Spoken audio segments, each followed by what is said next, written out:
আমরা প্রথম দিনে বলছি ডক্টর ইউনূস নির্বাচন দিবে না, দেওয়ার কোনো দায় দায়িত্ব তার নাই, সে নির্বাচন দিতে আসে নাই। আগামীতে একটি গৃহযুদ্ধ ছাড়া এর কোনো বিকল্প নাই, এবং এই গৃহযুদ্ধ মনে হয় ইনশাল্লাহ ডিসেম্বরে শুরু হয়ে যাবে। 5ই আগস্টের পরেই দেখবেন আপনার পরিবর্তন অনেক হয়ে গেছে। 5ই আগস্টের পরে দেখবেন যে আওয়ামী লীগ বিভিন্ন জায়গা থেকে আজান দিবে। আওয়ামী লীগ 5ই আগস্টের পরে আওয়াজ দিবে, আজান দিবে, মাথা তুলে দাঁড়াবে। আওয়ামী লীগ সেই প্রস্তুতি নিচ্ছে, এবং আমার মনে হয় নেওয়া উচিত। আওয়ামী লীগ এখন আর বসে বসে মনে হয় মার খাবে না। আমন্ত্রণ জানাচ্ছি প্রিয় দর্শক, মানচিত্রের নিয়মিত আয়োজন কথোপকথনে। আজকে আমাদের সঙ্গে যুক্ত রয়েছেন সাবেক সেনা কর্মকর্তা, সাবেক সংসদ সদস্য এবং মুক্তিযোদ্ধা মেজর অবসরপ্রাপ্ত আখতারুজ্জামান। মেজর আখতারুজ্জামান, আপনার কাছে শুরুতেই যেটি জানতে চাই, বর্তমানে যে বাংলাদেশ, সেই বাংলাদেশের সুস্থির কোনো লক্ষ্যে যাওয়ার কোনো সম্ভাবনা দেখছেন কিনা? ধন্যবাদ। আসসালামু আলাইকুম আপনাকে এবং আপনার মাধ্যমে আপনার অগণিত দর্শক শ্রোতাদেরকে। দেশটা অনিশ্চয়তার দিকে যাচ্ছে, প্রচন্ড বেগে অনিশ্চয়তার দিকে ধাবিত হচ্ছে।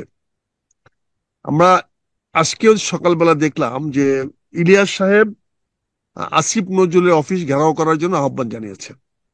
কারণ এখানে শিক্ষা বোর্ডের কমিটিতে আলেম সমাজকে রাখা হয় নাই, এনসিপি কাউকে রাখা হয় না, এই জন্য তাকে ঘেরাও করতে বলা হয়েছে আসিফ নজরুল অফিসকে। আর এই যদি চলে, কথায় কথায় যদি বিদেশ থেকে কেউ ডাক দিয়ে বলে ঘেরাও করো, তাহলে দেশটা কোন দিকে যাচ্ছে? আজকে দেখেন, পরপর 3টা থানার মধ্যে আক্রমণ হলো। চট্টগ্রামের পটিয়া, তারপরে হলো নীলফামারীতে 2টা থানা, হাতীভাঙ্গা আরেকটা হলো, হাতীবান্ধা আরেকটা হলো পাটগ্রাম, পাটগ্রাম, লালমনিরহাটে পাটগ্রাম। লালমনিরহাটে পাটগ্রামে আর হাতীবান্ধাতে ঘেরাও করলো। আপনি, আমরা আগে থেকে বলে আসছি আমরা পুলিশ চাই।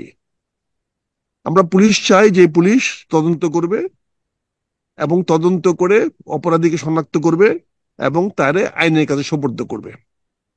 কিন্তু আমরা দেখেছি অতীতে পুলিশকে আমরা ব্যবহার করছি শাসনের অস্ত্র হিসাবে। পুলিশকে তথাকথিত দায়িত্ব দেওয়ার চেষ্টা করছি আইন শৃঙ্খলা রক্ষা করা। আইন শৃঙ্খলা রক্ষা করা তো অস্ত্র দিয়ে হয় না, আইন শৃঙ্খলা রক্ষা হয় আইন এবং তার প্রয়োগ দিয়ে। বিদেশ থেকে মব ক্রিয়েট করা, মবে উৎসাহ দেওয়া, যাদের কারণে এখন সরকার বিব্রত অবস্থা আছে, আবার সরকার তো তাদের পরামর্শগুলোই গ্রহণ করছে। সমস্যাটি কোথায়? তারা কি চায়, সরকার কি চায়? এটা আসলে সরকার, আবার বললাম তো, এটা আমি কি করে বুঝবো তাদের মধ্যে কি সম্পর্ক? এই সরকার এবং বিদেশি আমার বন্ধুরা যারা কথা বলছেন তারা হলো একে অপরের সম্পূরক। তারা একজন আরেকজনের পিঠ চুলকাচ্ছেন। তারা সরকার যেটা করার দরকার সেটা তাদেরকে দিয়ে বলাচ্ছে, এবং তারা যেটা সহায় করাতে চায় সেটা তারা সরকারকে বলছে আমরা জনমত তৈরি করে দিচ্ছি, তোমরা সেটা করো। এই যে চলতেছে, এই চলার মধ্যে তো ব্যর্থতা হলো আমাদের রাজনীতিবিদদের। আমি যে কথাটা শেষ করতে পারি নাই, কারণ কথাটা অসম্ভব থাকলে কথাটা ভুল হবে। পুলিশ সুশীল সমাজের একটা অত্যাবশ্যকীয় উপাদান। একটা পুলিশ ছাড়া একটি রাষ্ট্র, একটা সুরাষ্ট্র কল্পনা করা যায় না, এটা সম্ভব না। পুলিশ থাকতে হবে। কিন্তু আজকে আমরা পুলিশকে যে জায়গায় নিয়ে যাচ্ছি বা নিয়ে যাওয়ার চেষ্টা করতেছি, সেখানে পুলিশকে তো আমরা শুধু নিষ্ক্রিয় নয়, পুলিশকে আমরা রীতিমতো একটা ভিলেন বানিয়ে ফেলেছি। তারা আজকে সবারই প্রতিপক্ষ। আপনি দেখেন, আগামী নির্বাচন যদি করতে হয় একটা পুলিশিং লাগবে। পুলিশ তো মূলত তদন্ত সংস্থা। তারা তদন্ত করে অপরাধীকে শনাক্ত করবে এবং শনাক্ত করে তাকে আইনের হাতে সোপর্দ করবে। আইন যখন বিচার করবে, সে বিচারের রায়টা পুলিশ কার্যকর করবে। কিন্তু সেখানে আমরা দেখছি পুলিশকে রাজনৈতিক হাতিয়ার হিসাবে ব্যবহার করতেছি। পটিয়ার ঘটনাটা দেখেন আপনি, সেখানে পুলিশের এত এক্সট্রিমে যাওয়া দরকার ছিল কি? পুলিশ তো সেখানে যেহেতু একটি রাজনৈতিক দলের নেতাদের বিরুদ্ধে অভিযোগ আসছে, সে রাজনৈতিক নেতাকে বললেই হইতো যে ভাই আপনার লোকেরা এই কাজটা করতেছে, আপনি দেখেন তো। এখানে পুলিশিগিরি করা কি ছিল? ওই ওসিগিরি করা কি ছিল? তদন্ত করবে ওসি। ওসি তো দমন করবে না। ওসিকে ওখানে গিয়ে বাধা দিতে কে বলছে? কে ক্ষমতা দিয়েছে? বাংলাদেশের সিআরপিসিতে কোথায় লেখা আছে পুলিশ কাউকে কোনো কাজ করতে বাধা দিতে পারবে? কোথায় লেখা আছে? আমার কথাটা হচ্ছে, থানার মধ্যে ওই লোকগুলা তাকে নিয়ে ঢুকলো কি করে? রাইট। থানার মধ্যে ঢুকলো কি করে? ওই ছেলেগুলো ঢুকলো কেন? ঢুকতে দিল কেন? এখন আপনি যে ওসি, কথাগুলো বলছেন, সমস্যা তো ওইখানে, পুলিশ তো ভয়ে আছে। না না, একদিকে পুলিশ সে যদি তৃণমূল ভয়ে থাকে, মানসিকতা। তাহলে পুলিশ হ্যাঁ, যদি ভয়ে থাকে তাহলে পুলিশ আঘাত করতে গেল কেন? সে আঘাত প্রাপ্ত হইতো। সবাই দেখতো। আপনি আঘাত দিতে গেলেন কেন? আপনি আপনি আঘাত দেওয়ার ক্ষমতা তো আপনার নাই। তাকে তো আঘাত পান্না ভাই, করছে। পান্না ভাই, পান্না ভাই, আপনি আমাকে মারতে পারেন, এটা আপনি অপরাধ করছেন, মারা না। কিন্তু আমি তো হুম। উল্টা আঘাত করতে পারি না আপনাকে। না, আপনি যখন আপনি জীবনহানির আমাকে যদি, সংখ্যার মধ্যে থাকবেন, আরে যখন জীবন জীবনহানির সংখ্যা তো কি সংখ্যার মধ্যে হয়েছে? থাকবেন। জীবন হানির সংখ্যা হলে আপনাকে থানা দেখেন, এই কতগুলো জিনিস মিস মিস ওয়ার্ড আমরা এমন ভাবে করি। আপনি থানাতে একজন লোককে ধরে নিয়ে আসবে কেন? থানা ঢুকবে কেন সেটা? আর সেই প্রশ্রয় সরকার দিচ্ছে, রাষ্ট্র দিচ্ছে। তাহলে সে রাষ্ট্রকে প্রশ্ন করেন। আমি সেই কথাই বললাম যে পুলিশকে তো আপনি ক্ষমতার বাইরে ব্যবহার করতেছেন কেন? থানাকে আপনি কেন অ্যারেস্ট করার মতো শব্দটা থানা ব্যবহার কেন করেন? থানাকে অ্যারেস্ট করার ক্ষমতা সিআরপিসিতে কোথায় দেওয়া হয়েছে? কেন মানুষের মধ্যে প্রত্যাশা? কেন সরকার বলে ওকে গ্রেফতার করেন? কেন? তদন্ত ছাড়া গ্রেফতার কেমনে করবেন? গ্রেফতার করতে হলে আদালতের নির্দেশ লাগবে। বাংলাদেশে ঠিক। কাউকে বিনা বিচারে আটক রাখার কোনো বিধান নাই। এখন তো বলবেন সংবিধান মানেন, কিছু মানেন না। সংবিধানে শপথ নেন, আবার শপথ নেন না। আমার আলী রিয়াজ বলেন আমরা সংবিধান ভঙ্গ করে এখানে আসছি, প্রকাশ্যে বলে বেড়ান। তো উনি যদি সংবিধান ভঙ্গ করে যদি ওই অফিসে বসে থাকতে পারে, গল্প করতে পারে, চা খেতে পারে, সরকারের রাষ্ট্রে চা খেতে পারে সংবিধান লঙ্ঘন করে, তাহলে ওই ছেলেরা সংবিধান লঙ্ঘন করে আসতে পারবে না কেন? ওসির ঘাড়ে ধরতে পারবে না কেন? কারণ এত আইন তো নাই, কোনো তাই তো আইন তো নাই। ঘটছে, তাই তো হ্যাঁ, ঘটছে। তাহলে তাহলে সেটার জন্য তো দায়ী কে? এখন আপনি ধরেন এই সরকার কি করেছে, এনবিআর কি করেছে? এনবিআর অফিসারদের সাথে যে বিট্রেলটা করেছে, জি। কতগুলো দুর্নীতিবাজ ব্যবসায়ীদেরকে নিয়ে এসে তাদের মধ্যে আপোষ করে দিয়ে আজকে অফিসে করে চাকরি যাচ্ছে। তো এই যে বিশ্বাসঘাতকতা সরকার করতেছে, এগুলা করে কি সরকার পার পাবে? শেষ পর্যন্ত আমি তো আজ প্রথমে বলেছি যে আমরা একটা অন্ধকারের দিকে যাচ্ছি। এই যে বেআইনি কাজগুলা করা হচ্ছে, তাহলে এর মাধ্যমে কি? আগে সরকার গুম খুন করতো, এখন আমরা রিমান্ড করেন। আগে সরকার এই মানুষকে গুম করে মেরে ফেলতো, খুন করে ফেলতো, এখন আপনি মব জাস্টিস করতেছেন।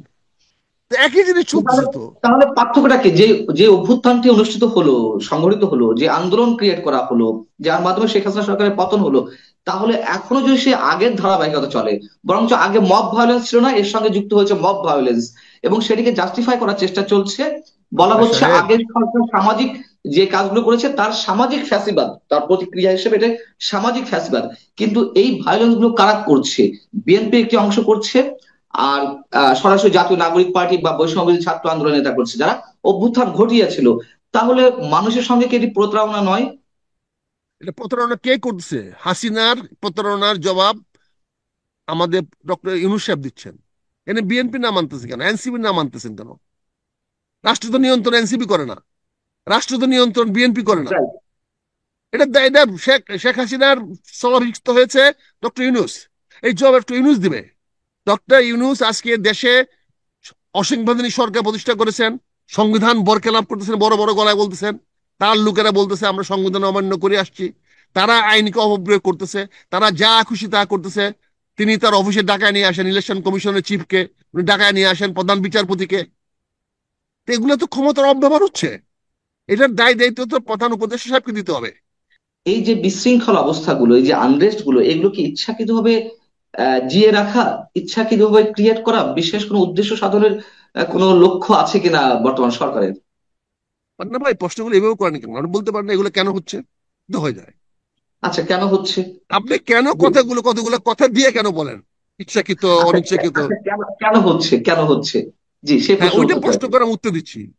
এটা কেন হচ্ছে, একমাত্র কারণ হলো একটি অবৈধ সরকার দেশে পরিচালনা করতেছে। যে এই সরকারটা জোর করে বলতেছে তাদের জনগণের ম্যান্ডেট আছে। এখানে জুলাই বিপ্লব হয়েছে শেখ হাসিনার পতনের জন্য। জুলাই বিপ্লবের উদ্দেশ্য লক্ষ্য ছিল না আরেকটি নতুন সরকার গঠন করার। জুলাই বিপ্লব 5ই আগস্ট সরকার পতনের পরপরই জুলাই বিপ্লব যারা করেছেন তাদের দায় দায়িত্ব শেষ হয়ে গেছে।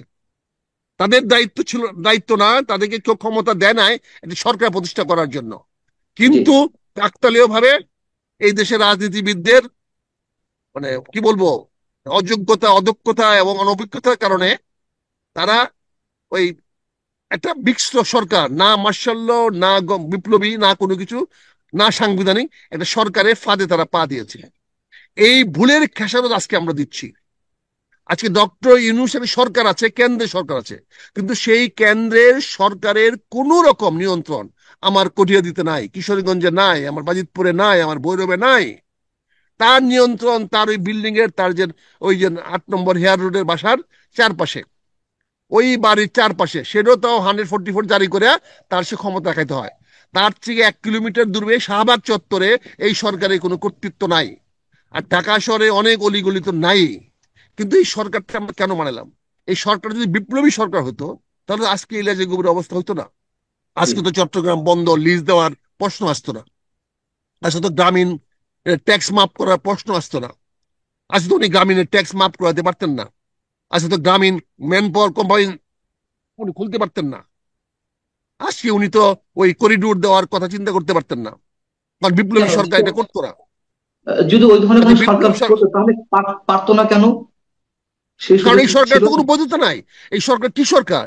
এই সরকার সংবিধানের অধীনে শপথ গ্রহণ করেছে রাষ্ট্রপতির কাছে। এখন এই যেমন সরকার তো, সব ধরনের সুযোগ সুবিধা ডক্টর মোহাম্মদ ইউনূস সাহেব নিচ্ছেন, কিংবা বিদেশি এজেন্ডা বাস্তবায়নের চেষ্টা করছেন, তো ওই ধরনের সরকার হলেও কি এগুলো ঘটতো না? অবশ্যই ওরা করতো না। বিপ্লবী সরকার কি করে করতো এগুলো বলেন? বিপ্লবী সরকারের গ্রামীণ ফোনে কি ইন্টারেস্ট থাকতো তার? বিপ্লবী সরকারের সঙ্গে আমেরিকার সেই ওই কি বলে বন্দর নিয়ে তার তার কি কন্ট্যাক্ট থাকতো? বিপ্লবী সরকারের তো এজেন্ডা থাকতো অন্যরকম। আমি সমস্যা কোথায় আমি ছিল? একটা স্পেসিফিক কোশ্চেনে আসি, মেজর আখতার। যেমন ডক্টর শফিকুর রহমান জামাতের আমির তিনি বলেছেন এই অবস্থায় যে এখন আবার কিসের নির্বাচন?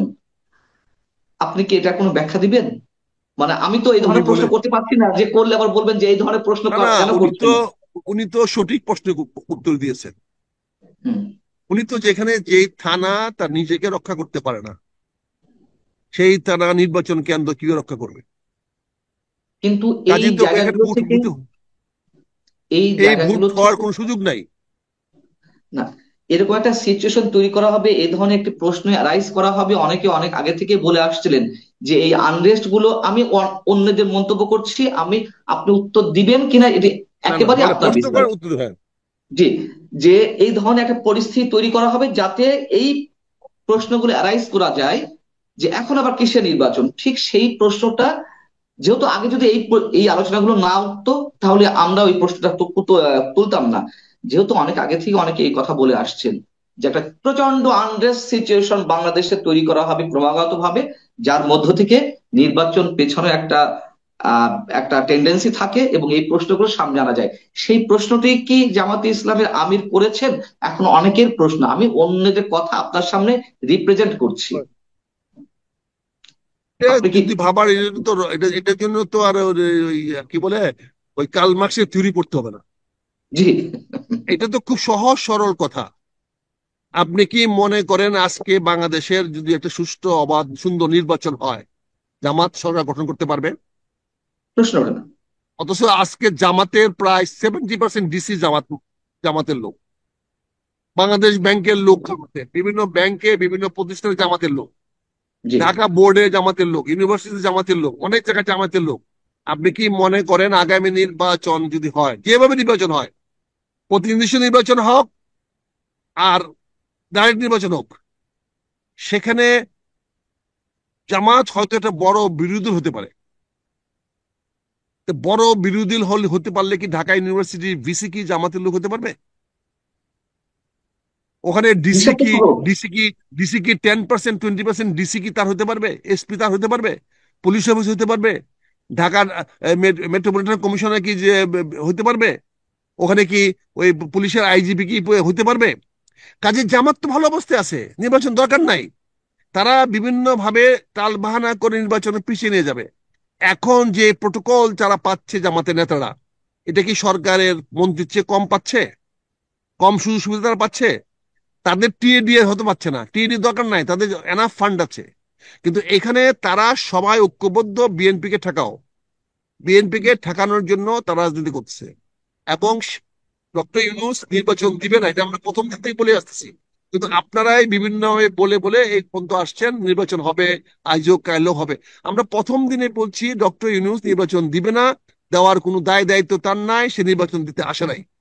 সে আমি তার এজেন্ডা নিয়ে থেকে আসছে। কয়েকটি প্রশ্ন করবো, জি, আমি সরি, আমি আপনাকে থামিয়ে দিচ্ছি, সময় একেবারে কম আমাদের, ফিক্স টাইমের মধ্যে শেষ করব। একেবারে স্পেসিফিক কোশ্চেন, যদি না দেয় তার পরবর্তী বাংলাদেশের চেহারাটা কি, একটু যদি সংক্ষেপে বলেন। তো যদি দেবে না, না এটা দেয় অনেকে বলবে। তাহলে, যদি না জি, দেয়, আমি প্রথমেই বলেছি আপনাকে, বাংলাদেশ একটা অন্ধকারের দিকে যাচ্ছে, এখান থেকে আমার পরিত্রাণের দিকে যাবে। এখন যদি না দেয় তাহলে আগামীতে একটি গৃহযুদ্ধ ছাড়া এর কোনো বিকল্প নাই। আগামীতে বিপ্লব হবে না, আগামীতে হবে গৃহযুদ্ধ। এবং এই গৃহযুদ্ধ মনে হয় ইনশাল্লাহ ডিসেম্বরে শুরু হয়ে যাবে। 5ই আগস্টের পরেই দেখবেন আপনি পরিবর্তন অনেক হয়ে গেছে। 5ই আগস্টের পরে দেখবেন যে আওয়ামী লীগ বিভিন্ন জায়গা থেকে আজান দিবে। আওয়ামী লীগ 5ই আগস্টের পরে আওয়াজ দিবে, আজান দিবে, মাথা তুলে দাঁড়াবে। আওয়ামী লীগ সেই প্রস্তুতি নিচ্ছে এবং আমার মনে হয় নেওয়া উচিত। আওয়ামী লীগ এখন আর বসে বসে মনে হয় মার খাবে না। আওয়ামী লীগ মনে কেন, হয় তৈরি কেন হচ্ছে। নেওয়া উচিত, কেন প্রস্তুতি নেওয়া উচিত? এই জন্য নেওয়া উচিত যে তারা আওয়ামী লীগকে পতন করতে গিয়ে তারা মুক্তিযুদ্ধকে ধ্বংস করার চেষ্টা করতেছে। এখন এক্স্যাক্টলি। আমি আওয়ামী লীগকে মুক্তিযুদ্ধের সমর্থক করে তুলে ধরা হচ্ছে। আওয়ামী লীগ মানে মুক্তিযুদ্ধ, মুক্তিযুদ্ধ মানে আওয়ামী লীগ। কাজে মুক্তিযুদ্ধ রক্ষা করার জন্যই আওয়ামী লীগকে আবার ফিরে আসতে হবে, এবং ফিরে আসার মতো শক্তি তার আছে। তার পিছনে আমেরিকা আছে, তার পিছনে ভারত আছে, তার পিছনে পশ্চিমা বিশ্ব আছে। যদি কেন তারা দেখে, আমেরিকা নাকি ডক্টর ইউনূসের সরকারের পক্ষে, কেন বর্তমান থাকবে? অন্তর্বর্তী সরকারের সে পক্ষে। হলো বাইডেনের লোক, কেন থাকবে? কোন কারণে থাকবে? সে হলো সে হলো ডেমোক্রেটদের লোক। ডিপ সে স্টেটে হলো খেলা তো ডেমোক্রেট চলছে। লোক। হ্যাঁ, ডিপ স্টেটে খেলা আর তো ডিপ চলছে। স্টেটে কি আছে? এখানে তো, এখানে যদি তার পক্ষে থাকতো তাহলে কি তার ফরেন মিনিস্টার ফোন করে ধমকাইতো? বলেন। ফরেন মিনিস্টার ধমকেছে কিনা আমরা তো জানি না, আমরা তো অনুমান আমি তো করতে জানি, পারি। ধমকাইছে, আমি তো জানি ধমকাইছে, আচ্ছা, অস্বীকার করো কোনো ধমকায় নাই। ওনাকে আপনার কাছে অকথ্য তথ্য, ভাষায় গালাগালি করছে আপনার কাছে তথ্য এবং প্রমাণ গালাগালি আছে? করেছে, ধমকাইছে। হ্যাঁ, আপনার মার্কো রুবিও যে টেলিফোন করে ডক্টর মোহাম্মদ ইউনূসকে ধমকেছেন, এই তথ্য প্রমাণ কি আপনার কাছে আছে? নাই যে তা কি ওনাকে ধমকায় নাই এরকম কোনো তথ্য প্রমাণ আছে? না, ওনাকে যে সেটা নিয়ে ধমকায় নাই তাহলে এরকম কোনো সেটা তথ্য নিয়ে- প্রমাণ আছে? ঠিক আছে, এরকম আপনারটাও কোনো ঠিক তথ্য হতে প্রমাণ পারে। আছে? এটা তাহলে, নিয়ে তর্ক চলতে পারে। ধমকায় নাই আমার রাষ্ট্র, আমার সরকার প্রধান কেন একটা পররাষ্ট্রমন্ত্রী টেলিফোন ধরবেন? কেন ধরবেন?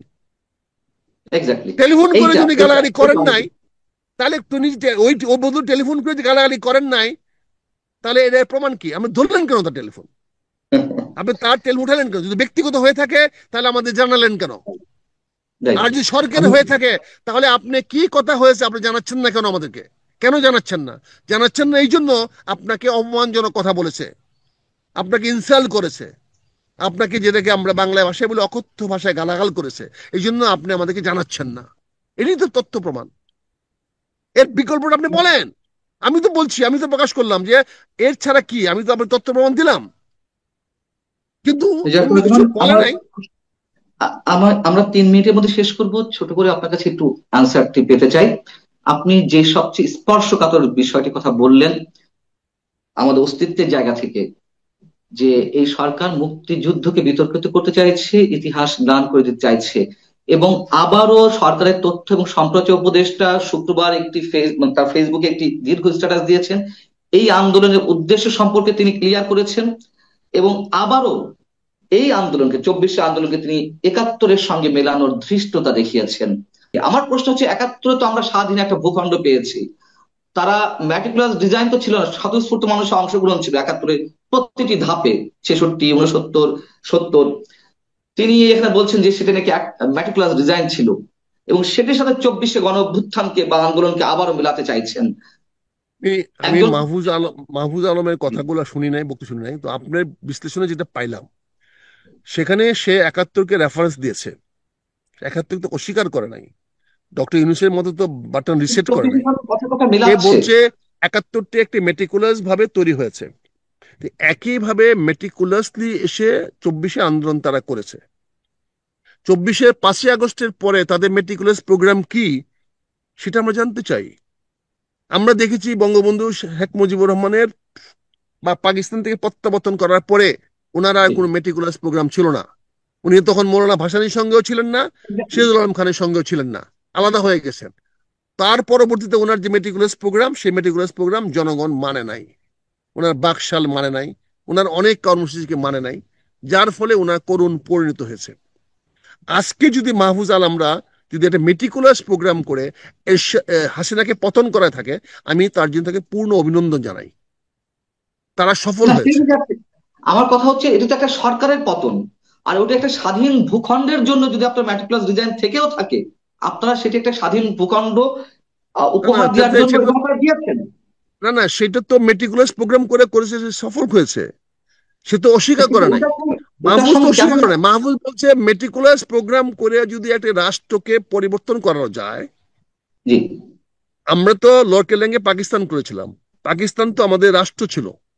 আমরা হুম, সেখান থেকে মেটিকুলাস প্রোগ্রাম করে যদি আমরা পাকিস্তান থেকে বেরিয়ে আসতে পারি, যদি আসি, সে বলছে হচ্ছে এটা। এখন আমরা যদি শেখ হাসিনাকে পতনের জন্য যদি কেউ ছল চাতুরি করে থাকে, কুটো কৌশল করে থাকে, আগেরটা হয়েছে কিনা সেটা অন্য প্রশ্ন, কিন্তু সে যদি করে থাকে, তাহলে শেখ হাসিনার পতনটাকে তো আমি বৈধই বলছি, তারা সঠিক কাজ আমার করেছে। কোনো আপত্তি নেই এক্ষেত্রে, আমার কোনো আপত্তি নেই। আমার কথা হচ্ছে যে এই ম্যাট্রিক্স ডিজাইনের উদাহরণটা তো অন্যভাবে দেওয়া যেতে পারতো, 90-এর গণঅভ্যুত্থানের সাথে দেওয়া যেতে পারতো, বা অন্য কোনো আন্দোলন।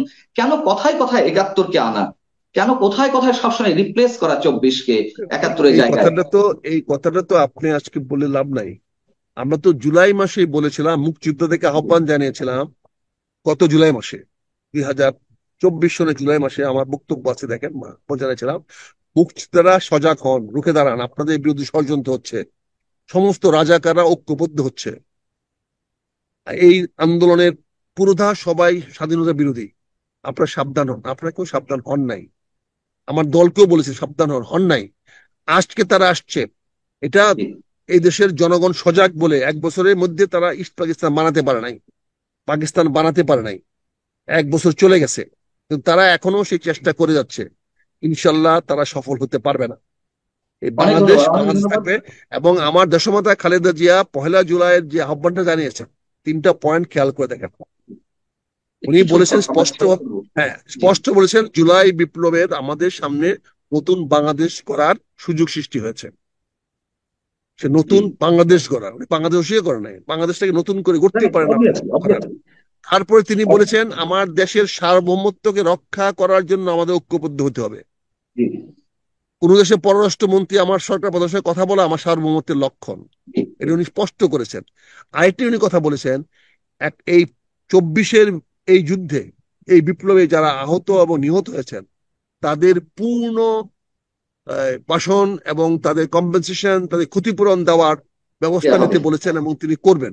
কাজে ওনার নির্দেশনা সুস্পষ্ট।